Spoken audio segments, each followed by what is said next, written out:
Welcome back folks, my name is LastKnownMeal and today we're going to talk about Netflix The Witcher. Recently Lauren Schmidt History, the showrunner, had an interview with TV Guide done by Sadie Jenis. So let's go through it and see what we can learn about the second season of The Witcher.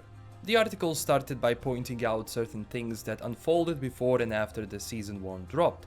First off, because the show was standing on the shoulders of giants, being the books and the video games, but primarily focusing on adapting the books and how NJ envisioned that world. Obviously, there were some differences in opinions regarding the casting, to which I said I'm okay with the casting for as long as the actor portrays the role well and the character fits. Of course, when you adapt something, you always want to bring in something new to the table, your own twist to the universe, and respecting all of the things from the source material and building up on it. Besides that, one of the biggest problems that the first season had for a lot of people was the pacing, constantly going back and forth, changing up timelines, and maybe if you don't know anything, you might find it hard to follow.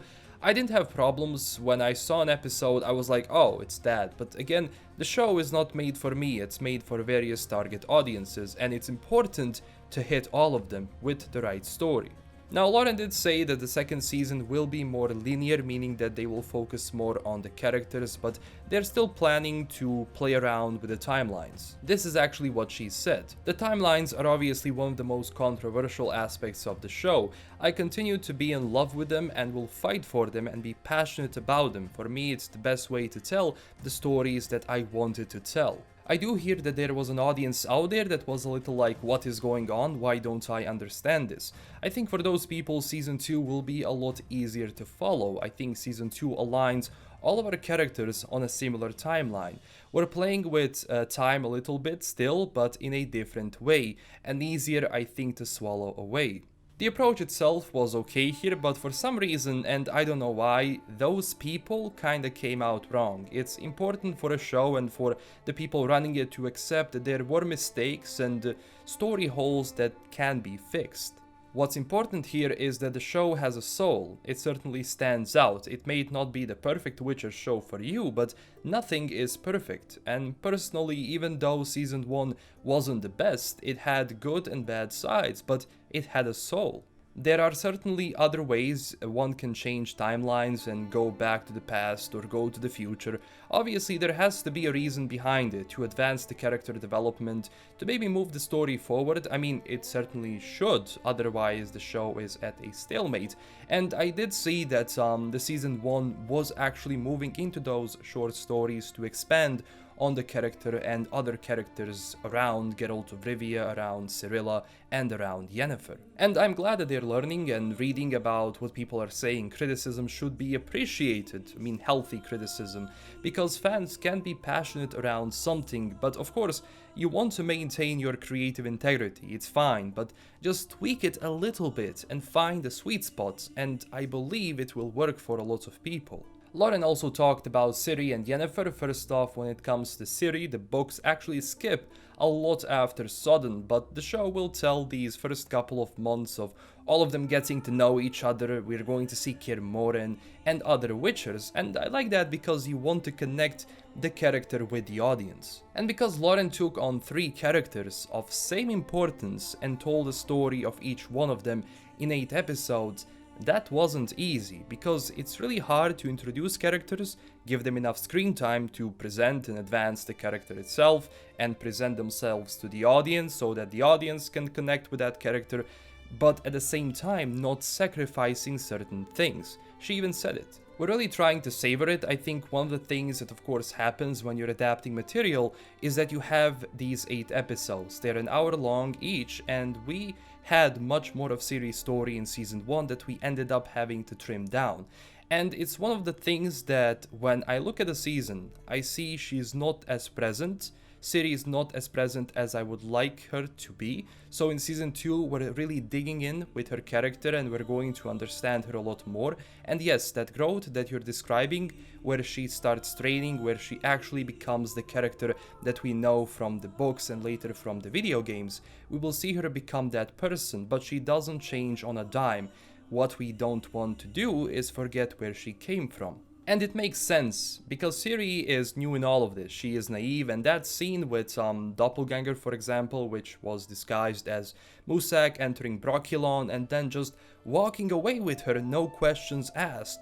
That was a bit strange, and I get it, she would believed him. She is that naive. She actually wanted to see him again, she trusts him.